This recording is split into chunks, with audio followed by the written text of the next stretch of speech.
It was a quiet night on a dimly lit stretch of highway near Birmingham, Alabama, a road where only those with urgent business dared to drive past midnight. The soft hum of passing cars and the distant murmur of the city created an eerie calm. A sleek black SUV moved steadily along the road. Behind the wheel sat a black man in his late 30s, hands firm on the steering wheel and eyes alert with experience. He had encountered similar stops before, questioned, scrutinized, even profiled. But tonight an unsettling difference stirred within him. As he navigated the road, flashing red and blue lights suddenly appeared in his rearview mirror. A police cruiser pulled up behind him. Its siren wailed once. A deliberate, piercing sound meant to send a clear message.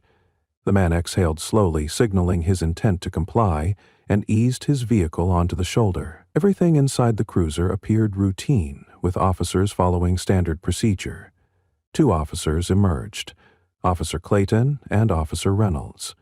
In a brief exchange, Reynolds murmured, "Fits the description," as they readied themselves.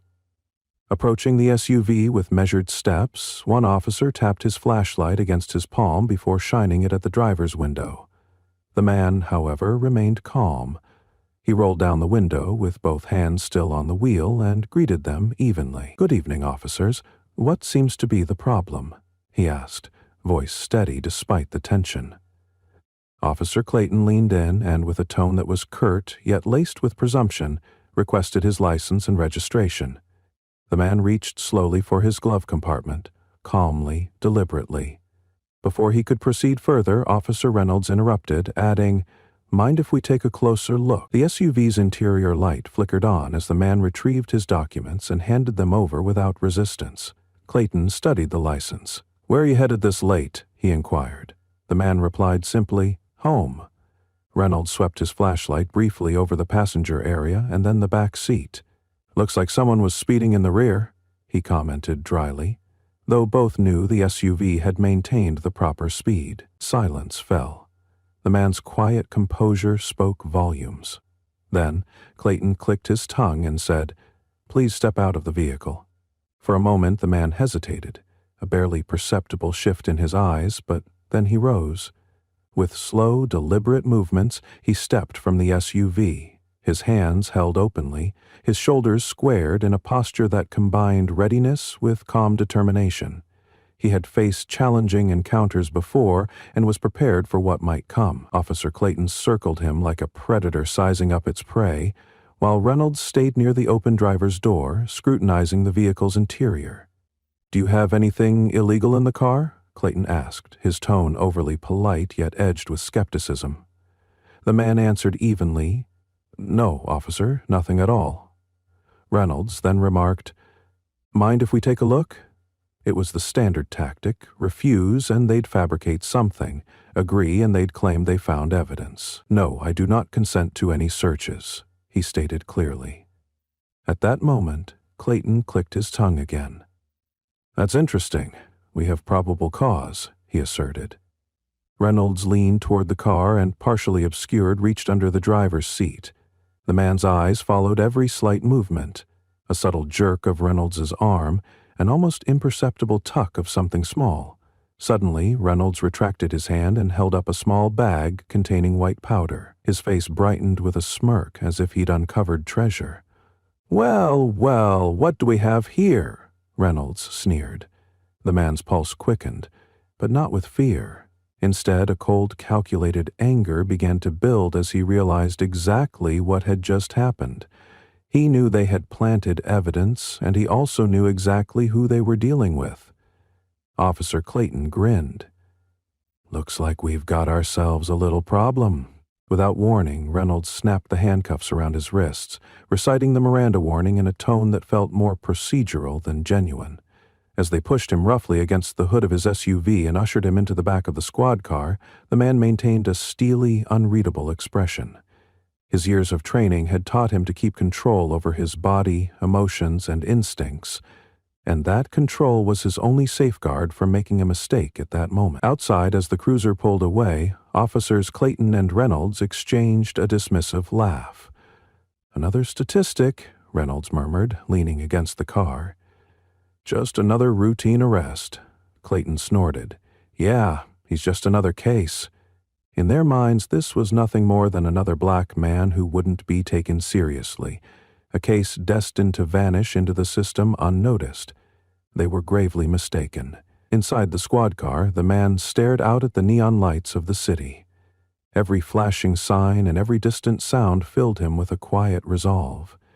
He knew he could make one call that might shatter their entire operation, but he would wait. For now, he had to play the role expected of him, a suspect going through routine processing. At the station, he would be fingerprinted, mug-shotted, and questioned. When asked for his name, he would give a name that concealed his true identity, aware that revealing his real name would trigger alarms in places even these officers couldn't fathom, so he offered nothing more. The officers grew frustrated. No ID, one muttered, and soon he was tossed into a holding cell. The heavy door clanged shut behind him, echoing like a final judgment among men already worn down by the system. Hours later, in a packed courtroom filled with flashing cameras and tense whispers, the trial began. The district attorney, a man known for his hardline stance on drug offenses, stood confidently. These officers did their job, he declared, gesturing to the now cuffed suspect sitting calmly at the defense table. The prosecution's case was built on the evidence from that fateful traffic stop: the planted bag of powder, the suspect's refusal to provide identification, and the officer's seemingly flawless report. Then the defense attorney rose, a composed figure whose presence immediately changed the atmosphere. Rather than launching into a rapid-fire defense, she allowed the courtroom to settle before asking a single question that sent ripples through the room. Do you believe in coincidences? Her quiet challenge forced the jury to rethink everything they'd just heard. The district attorney's confidence wavered as she continued. We now present evidence that contradicts the officer's testimony, evidence obtained lawfully and directly relevant to this case. A murmur ran through the courtroom as she unveiled a folder containing recently declassified documents from the Central Intelligence Agency. These documents confirm that the accused is not a common criminal, she stated firmly, but a deep-cover CIA operative involved in a highly classified domestic intelligence operation. Shock spread across the room. Even the officers in the gallery exchanged uneasy looks. The judge, his eyes narrowing as he scrutinized the folder, demanded, "State your name for the record." With measured calm, the man stood and replied, "Special Agent Xavier Cole." A collective gasp filled the courtroom. Xavier continued in a low, unwavering tone. For the past 7 years, I have worked undercover for the CIA, investigating domestic corruption, and I was targeted on that highway not by chance, but as part of an ongoing operation against these very officers. His revelation sent shockwaves through the proceedings. The defense pressed on. The evidence found in the vehicle was never there in the first place, Xavier asserted, and a federal agent was called in to present recovered body cam footage, a recording that clearly contradicted the officer's report. The footage showed the precise moment Reynolds reached under the seat and planted the bag of powder. The courtroom erupted in disbelief. Reporters scribbled furiously as the district attorney's composure began to crumble. In a swift turn, the judge ordered that officers Clayton and Reynolds be taken into custody pending further investigation. The officers, once smug and self-assured, now sat dejectedly as they were led away in handcuffs, their authority shattered. The district attorney attempted to salvage his case with feeble protests, but the judge's gavel fell like a final verdict. The case was dismissed with prejudice.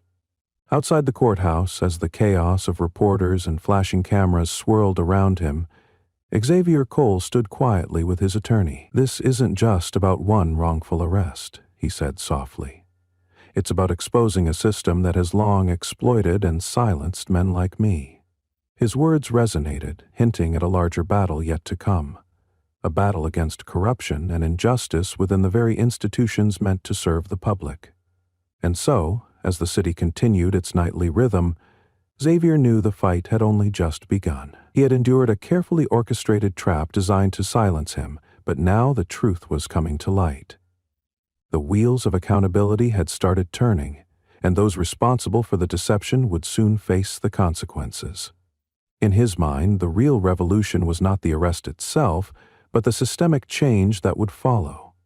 A change that would shatter the false narrative and expose corruption at its core.